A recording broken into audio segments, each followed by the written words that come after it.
Todos. Están todos muy lindos.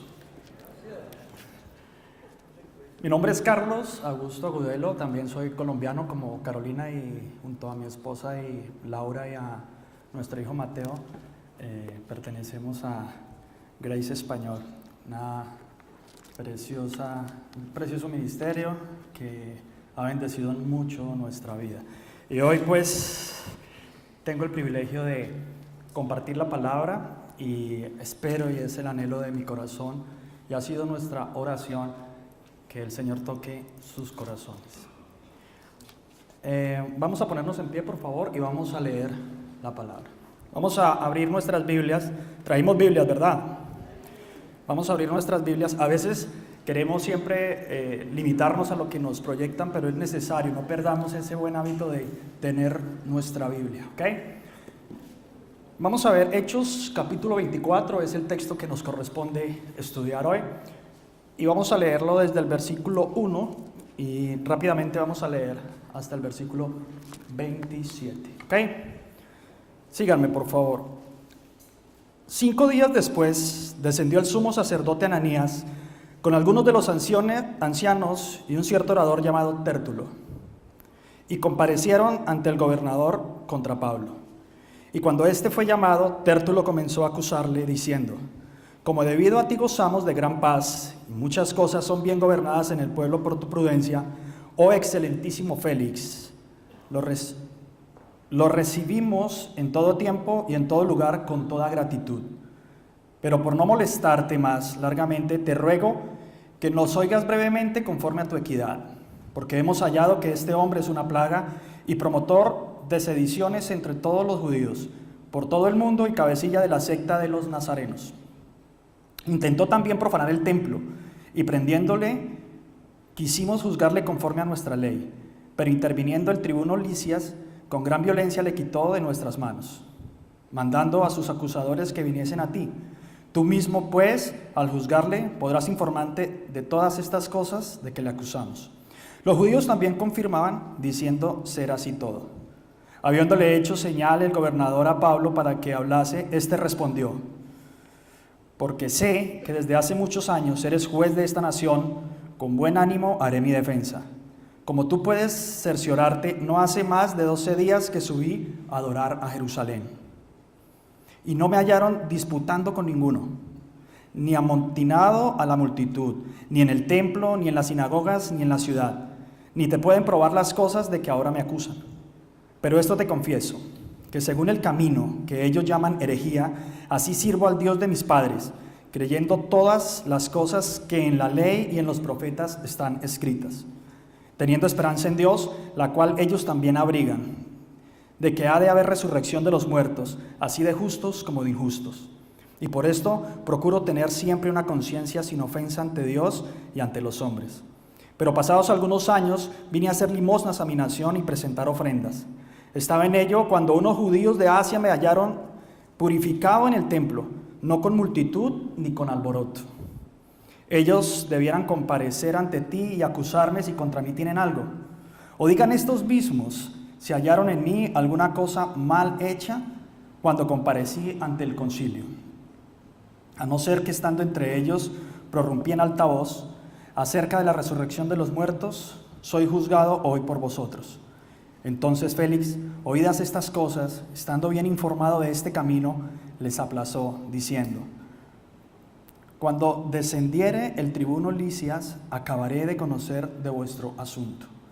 Y mandó al centurión que se custodiase a Pablo, pero que se le concediese alguna libertad, y que no impidiese a ninguno de los suyos servirle o venir a él. Algunos días después, viniendo Félix con Drusila, su mujer, que era judía, llamó a Pablo y le oyó acerca de la fe en Jesucristo. Pero al disertar Pablo acerca del juicio venidero, Félix se espantó y dijo: ahora vete, pero cuando tenga oportunidad te llamaré. Esperaba también con esto que Pablo le diera dinero para que le soltase, por lo cual muchas veces lo hacía venir y hablaba con él.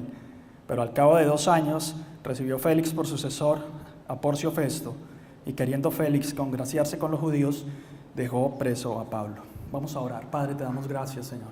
Gracias por tu palabra, Señor, y gracias, Dios eterno, por lo que puedas decirnos hoy, Señor. Habla a nuestro corazón, Señor, y que tu palabra, que es como espada de doble filo, Señor, penetre a lo más profundo de nuestro ser, Señor. Escudriñe nuestros pensamientos, Señor, y haz, Señor, con nosotros, Padre Santo, lo que tú quieras, que sea tu voluntad en nosotros, en el nombre de Jesús.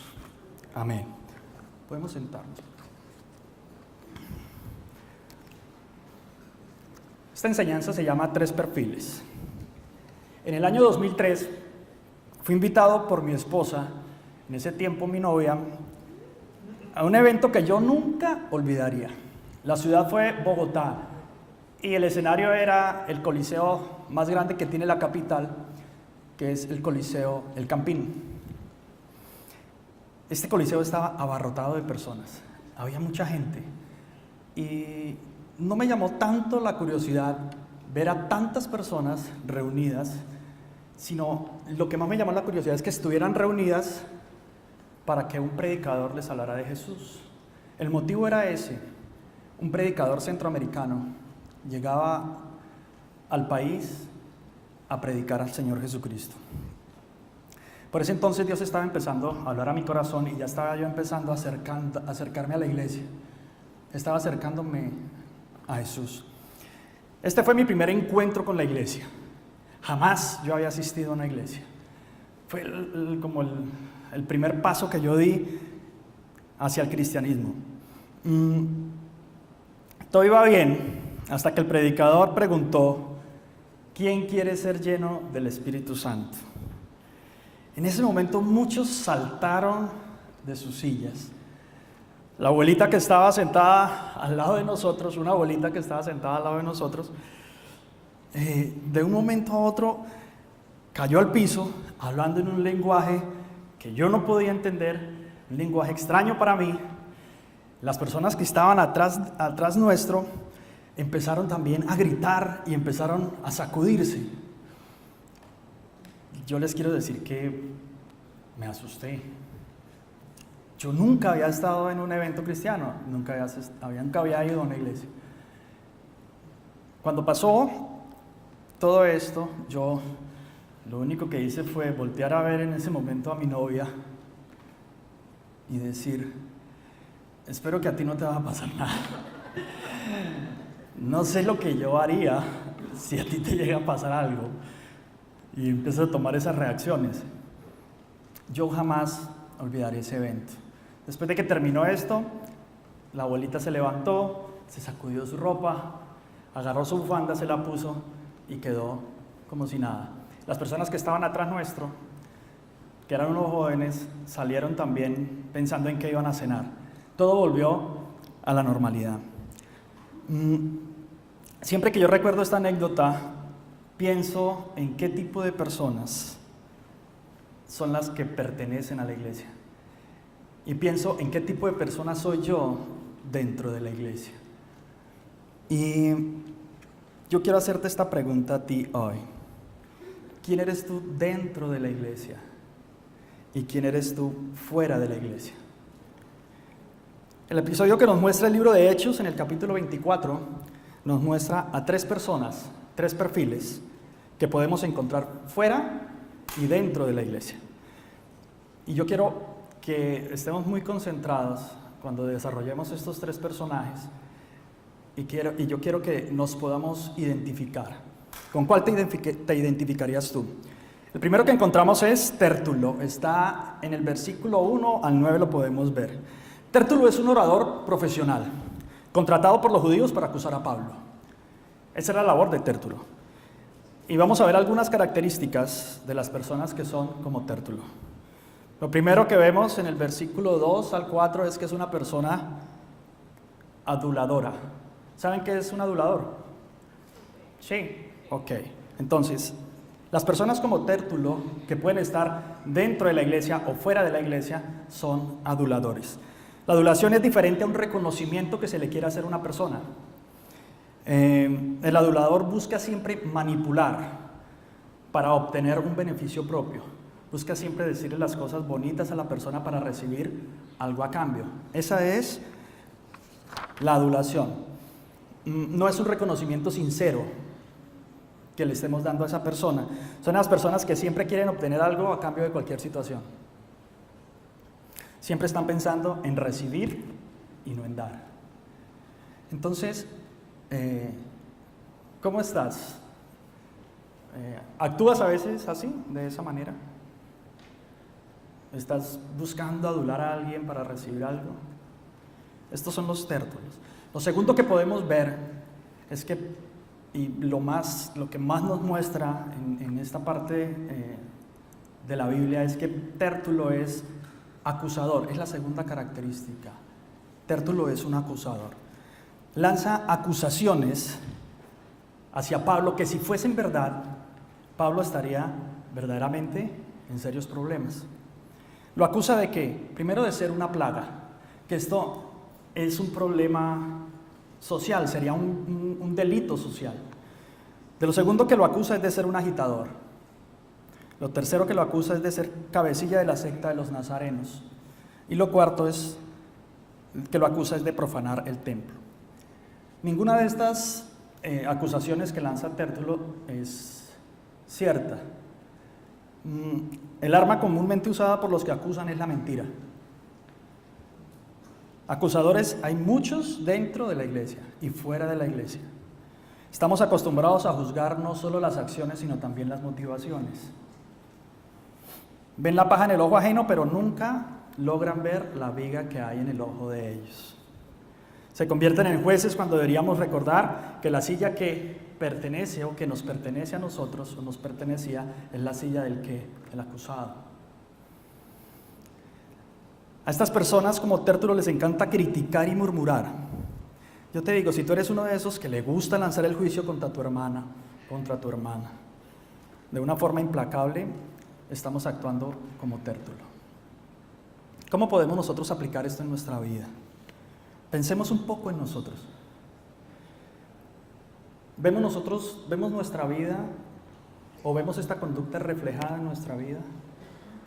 ¿Vemos esas características de Tértulo, de ser adulador o de ser acusador en nuestra vida? ¿Manejamos esa conducta nosotros? ¿La tenemos? ¿Cómo eres tú en tu casa? ¿Tenemos trazos de ser la persona que acusa en nuestra casa? Si quieres saber si estás actuando de esta manera en tu casa, hay alguien que te va a ayudar. ¿Adivina quién? ¿Quién te puede ayudar a identificar si estás actuando en tu casa de esa manera? Muchos van a decir, a mí solo Dios me va a decir. Dios puso al lado tuyo una persona para formarte y para ayudarte. Y esa persona es tu esposo o tu esposa. En el caso de los que están como padres solos o madres solas, tus hijos. Créeme que tu esposo o tu esposa va a hacer un trabajo excelente contigo. Va a ser muy sincero contigo o muy sincera contigo. Cuando tendemos a ser acusadores dentro de nuestra casa, perdemos el nivel de confianza y autoridad que Dios nos ha dado. Es increíble. Es por esa razón que nuestros hijos pierden la confianza en nosotros. Las esposas pierden la admiración por su esposo. Y el esposo empieza a dejar de amar a su esposa. Cuando acusamos, cuando señalamos, cuando lanzamos un juicio implacable. Dentro de la iglesia, por más evidente que sea la falta de tu hermano o de tu hermana, por más evidente que tú veas que están fallando, no acuses. Por muy mal que te caiga esa hermana, por muy mal que te caiga ese hermano, ay, pero es que pasó y no me saludó. Ay, pero es que él o ella siempre habla de más, no deja hablar. No acuses. Nuestra familia y nuestra iglesia no necesita más tértulos.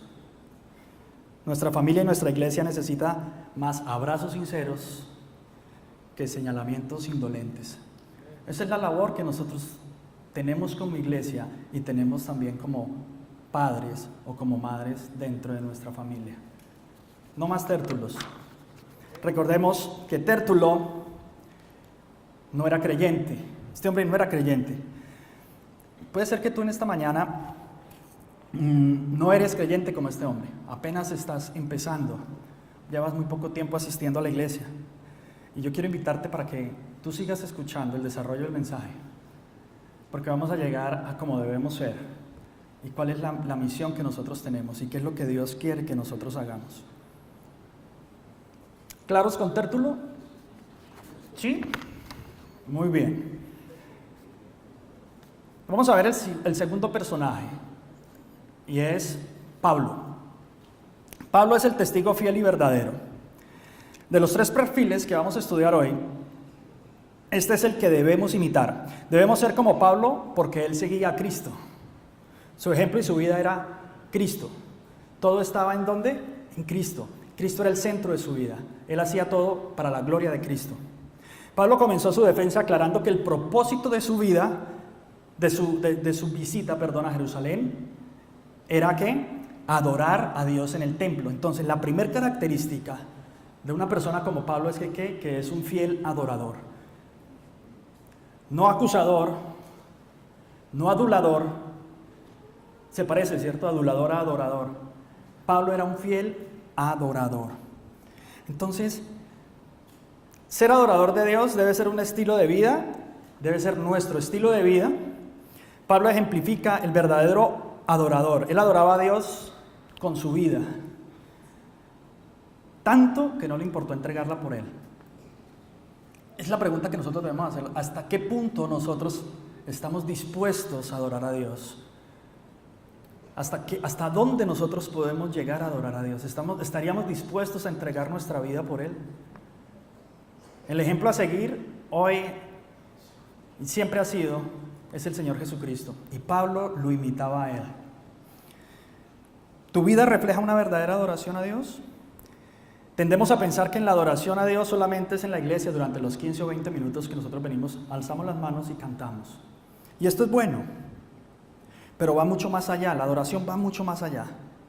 La adoración que hacía el apóstol Pablo nos deja ver en el capítulo 3, versículo 23 de la carta que le escribió a los Colosenses, nos deja ver esa verdadera adoración. Dice, todo lo que hagáis, hacedlo de corazón, como para el Señor y no para los hombres. Dentro de la iglesia todos somos muy lindos, yo les dije esta mañana, ¿cierto? Cuando uno llega a la iglesia uno llega bañadito, arregladito, todo muy lindo, ¿cierto? Y uno abraza, y hola, ¿cómo estás? Ay, tan lindo que estás, tan bella que estás. ¿Sí o no? Si les dicen así, si no les dices porque no se han bañado y no. Pero si les dicen es porque dentro de la iglesia somos así, nos vemos hermosos, sonrientes, amorosos. Ahora la pregunta que tenemos que hacernos es, ¿cómo somos fuera de la iglesia?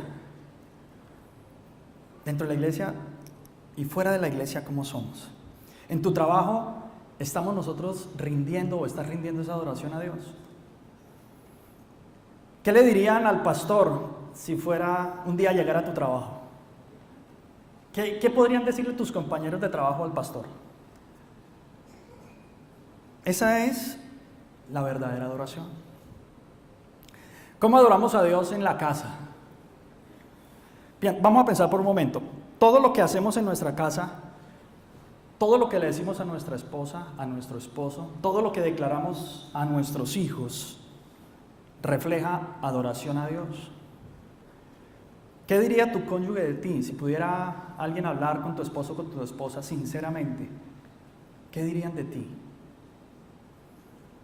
¿Qué dirían tus hijos? Si tú quieres conocer a alguien, habla con los hijos. Es un buen filtro, ¿verdad? Algo muy curioso que he visto acá en los Estados Unidos y en esta cultura es que los hombres no toman a las esposas de la mano cuando están caminando. A mí me parece eso muy curioso. No sé si porque en Colombia lo hacemos muy comúnmente, pero no las toman de la mano cuando van caminando. Yo me pregunto por qué. Quizá a veces dicen, no, es que los niños, estamos pendientes de los niños. Sí, pero es que tus niños ya tienen 25 y 30 años. ¿Por qué no se toman de la mano? Si la Biblia dice que en Efesios 5:25, Pablo nos dice que el esposo debe amar a su esposa como Cristo ama a la iglesia. Y yo quisiera que Cristo a mí me tomara de la mano. Que no sea solamente, ay sí, pero hace mucho tiempo no me dices que me amas. Demuestra ese amor. ¿Por qué no nos tomamos de la mano? Yo sé que es como algo muy sencillo, pero a la vez creo que es importante.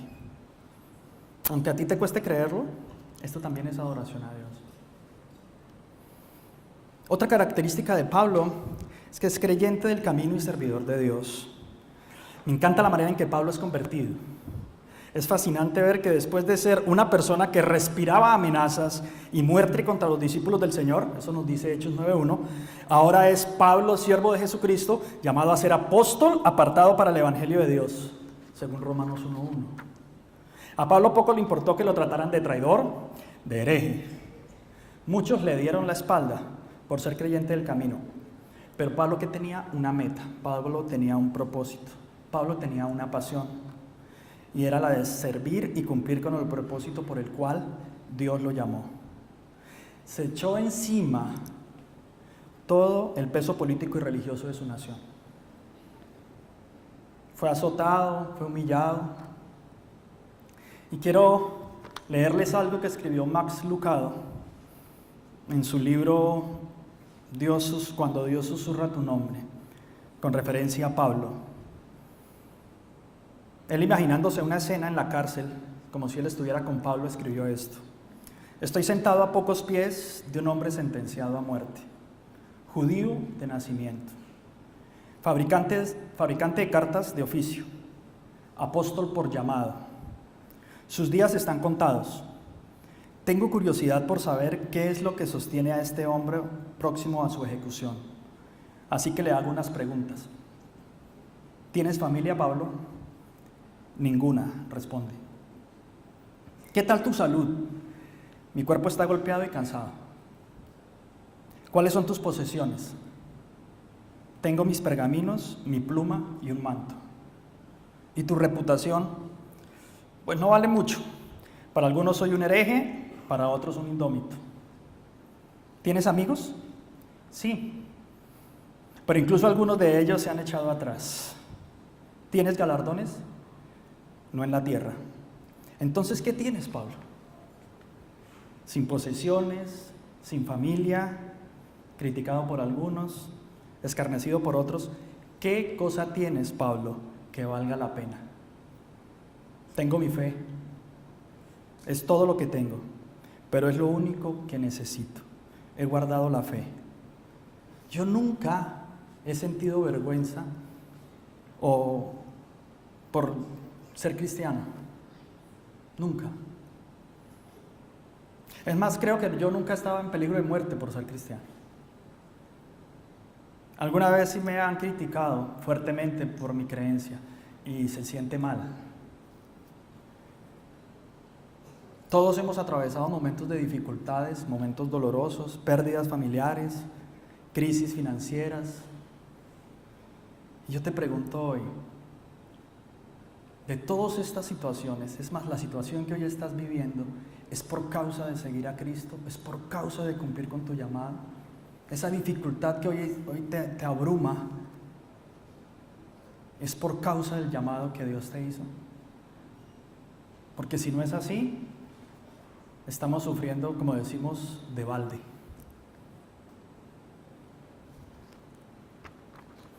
Pablo fue un radical. Y yo creo que Dios ama a las personas que son radicales.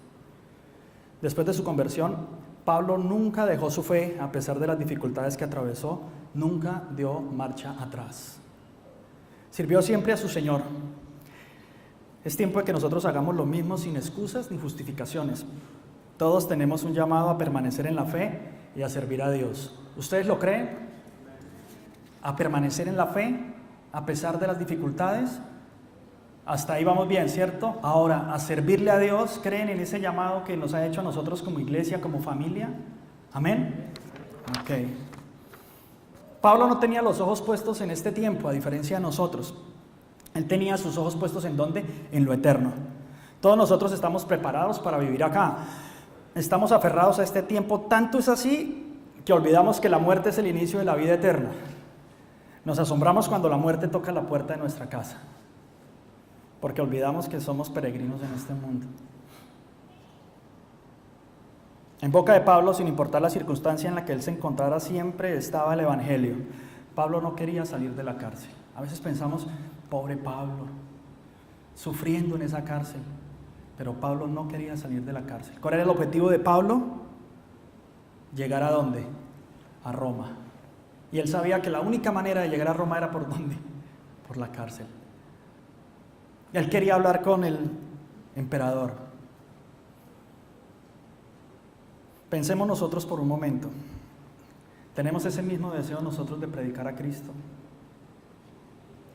¿Lo anhelamos tan fervientemente como lo hizo Pablo? ¿Sentimos ese mismo fervor, esa misma pasión porque otros conozcan la obra de Jesucristo? Si no es así, también te quiero preguntar hoy, ¿qué es lo que te apasiona?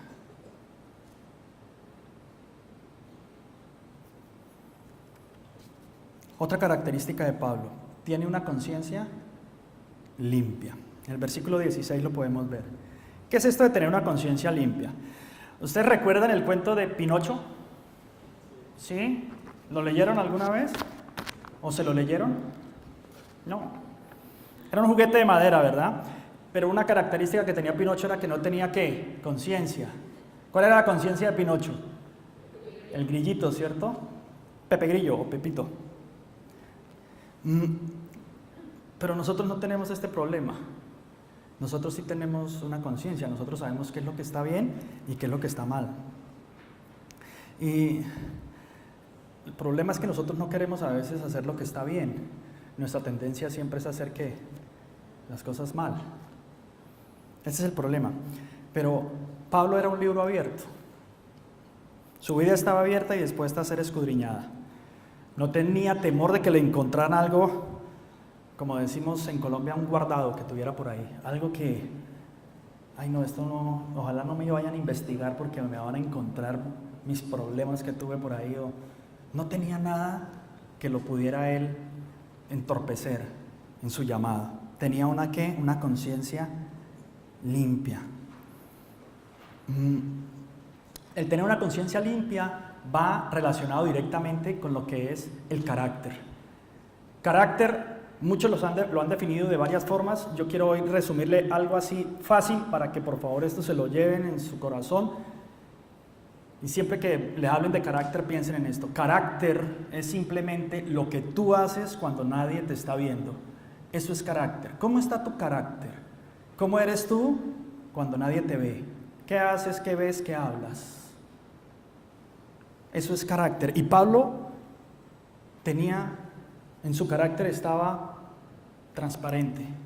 No era perfecto, pero tampoco tenía algo de lo cual lo pudieran acusar como lo estaban haciendo. Servidor es la tercera característica que tenía Pablo. Este era el corazón de Pablo. En medio de su trabajo, de sus problemas, siempre sirvió al pueblo. No solo predicaba a Cristo, sino que lo dio a conocer con su vida. Tenía misericordia por las personas. Estas son las tres características de alguien como Pablo. ¿Te vas identificando? Ya vimos Tértulo, estamos en Pablo. ¿Cómo estamos? ¿En el primero o en el segundo? Como que un poquito de los dos. Vamos a ver el tercero, que es Félix. Y a Félix le pusimos el necio. Es un hombre con posición, pero necio. Es un mal gobernador. Su administración fue absolutamente opresora. Tanto así que el emperador Nerón lo destituyó 2 años después del juicio de Pablo. ¿Cuál es la característica del necio? Un necio sabe que hay un camino, pero no quiere caminar por ahí. En la escritura, cuando hablamos en Hechos 24, cuando Pablo habla del camino, si ustedes se dan cuenta, el camino está con la C mayúscula, se está refiriendo a Cristo. Félix sabía que había un camino, lo conocía, había escuchado de él, o sea, era un hombre que informado, tenía esa característica. Las personas como Félix son personas informadas, pero no quieren caminar por ahí. Se les predica el Evangelio, lo conocen, de pronto pueden llegar a conocer algo de la Biblia, algo de Dios, pero no quieren caminar por ahí. Son personas de mente abierta, reciben todo tipo de información. Le puedes hablar de cualquier tema y él conoce algo. Les hablas de la Biblia y así no sepan, pero hablan. Alguna vez me dijo, como dice en la Biblia, ayúdate que yo te ayudaré. ¿Dicen dónde dice en la Biblia eso? Pero se sienten informados. Pero también son personas que reciben, son de mente abierta. Ven, cuéntame, ¿qué es? Quiero aprender. Son el tipo de personas que siempre te van a recibir, que siempre quieren escucharte, pero no quieren cambiar. Algunos de ellos, cuando están en dificultades, hasta te piden oración, pero que no deslumbran ni un rayito de arrepentimiento. Al mismo tiempo son personas temerosas. Las personas como Félix le tienen temor al futuro. Saben que hay algo al final de todo esto en lo cual no van a salir bien librados. Cuando les hablas de temas relacionados con su carácter, huyen porque se ven expuestos. Recuerdan las palabras dichas por Jesucristo frente a las personas que iban a apedrear a la mujer encontrada en el adulterio. Aquel que esté libre de pecado, que tire la primera piedra. Todos que huyeron, le tienen temor al juicio, le tienen temor al porvenir, le tienen temor al futuro porque saben que va a venir una luz que va a venir a mostrar lo que verdaderamente son. Son personas que también esperan en el mañana. Hey, hermano, yo quiero hablarte algo hoy. Sí, yo voy a asistir a la iglesia, pero todavía no me voy a comprometer. Yo primero voy a mirar. Hey, ¿por qué no te has bautizado? No, estoy apenas aprendiendo. Lleva 15 años en el Evangelio y no se ha bautizado. No, es que quiero estar completamente... No, el Señor va a venir, hermano, y quién sabe qué pasa. Eso es. Esperan también en el mañana. Mañana voy, mañana le digo, mañana predico. Personas como Félix buscan sus intereses. No sé si pasa esto en sus países. Yo quiero contarles algo de lo que pasa en nuestro país. En tiempo de campaña política, allí en nuestro país, todos los candidatos se acercan a la iglesia cristiana. ¿También les pasa? ¿Sí? A buscar el botico de los incautos. A mí me duele mucho esto. Me duele ver a la iglesia de esa manera. A veces se arrodilla ante eso. Da dolor ver utilizar la iglesia de esa forma. Que la iglesia se presta para eso. Ese tipo de personas le dicen a todo el mundo, claro que sí, sí, ora por mí. ¿Pero qué es lo que quieren? Un beneficio. Están buscando su propio interés, ganar unos votos. Jamás vas a escuchar a estas personas decir que son cristianos. ¿Por qué? Porque se me pierde el voto de los católicos. Jamás van a ver a estas personas comprometidas. ¿Por qué? Porque están buscando un beneficio propio. Estos son los necios, son personas arrogantes, pero personas que son temerosas, que creen tener la verdad, pero están presos en la mentira, que su orgullo no les permite tener la convicción que necesitan a Dios. Yo quiero decirte en esta mañana que si tú te identificas con este perfil, hoy es el día en el que puedes empezar a dejar este camino y seguir al que es el camino, la verdad y la vida, a nuestro Señor Jesús. Tértulo, Pablo y Félix. 3 perfiles, 3 formas de vivir, 3 formas de actuar. Es cómodo sentarte en la silla del juez y apuntar con el dedo, señalar. Esto es lo que hacen muchos, pero siempre vas a vivir sin la autoridad de Dios y sin su favor. También sería mejor vivir quizá lejos de Dios, correr lejos de Él y vivir una vida sin su señorío. Quizá la menos que nos llamaría la atención sería la forma de vivir de ¿quién? De Pablo, ¿verdad? Ante el mundo sería Pablo con ese sufrimiento. Pero quiero decirte que esta es la forma de vivir más segura. No hay nada que pueda llenar tanto nuestra vida como cumplir el propósito por el cual Dios nos creó. Adorarlo, amarlo y respetarlo. Obedécele también. Al final, nosotros nos vamos a dar cuenta que valió la pena vivir de esta manera. ¿Quieres empezar? ¿Sí o no? ¿Ya empezaste? Te animo a que no dejes el camino. ¿Te hace falta todavía? Yo te animo también a que si estás caminando por otro sendero, luches por llegar al camino, por el verdadero camino, por la verdad y por la vida que es nuestro Señor Jesús. Corre hacia Él y nunca, jamás, nunca te sueltes de su mano. Pongámonos en pie, por favor.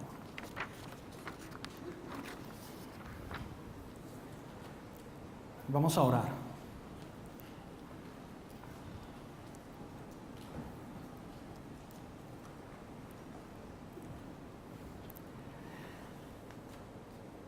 Si hay algo de lo que quieras pedirle perdón en esta mañana a Dios, este es el tiempo de hacerlo. Si hay algo que tú quieras cambiar en tu vida, si estás fallando en tu carácter, es tiempo de hacerlo en esta mañana.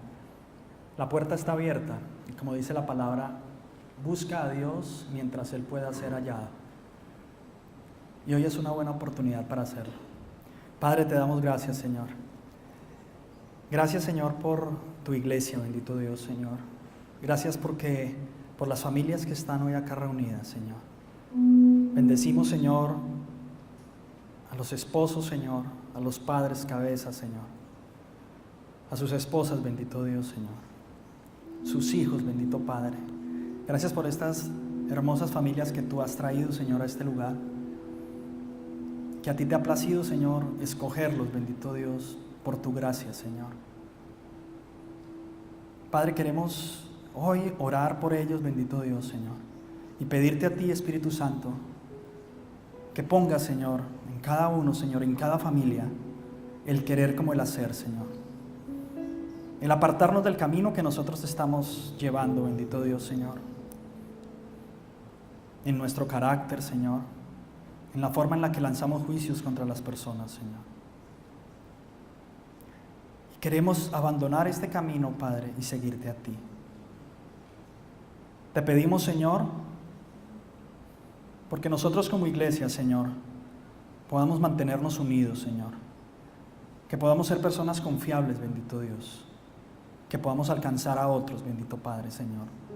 Que vean a nuestra familia, Señor, y digan, yo quiero ser como ellos. Que vean a nuestra casa, que vean nuestros hijos, Señor, y que vean tu presencia allí, Señor. Queremos ser esas personas que dedican su vida, Señor, a ti. Es el anhelo de nuestro corazón, Señor. No queremos agradar el mundo ni ajustarnos a este mundo, Señor, sino que queremos ajustarnos, Señor, a lo que tú quieres.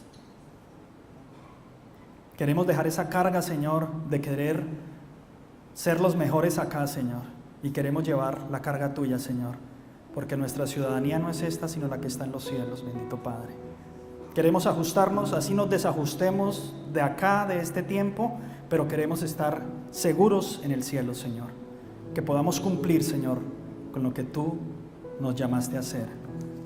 Gracias, Padre, Señor, porque tu Espíritu Santo, Señor, es el que trae a nosotros, Señor, esta confirmación y nos muestra, bendito Dios, lo que necesitamos. Gracias, Rey, tú eres santo y eres poderoso. Bendito y alabado seas tú, Señor, por todos los siglos de los siglos. Amén.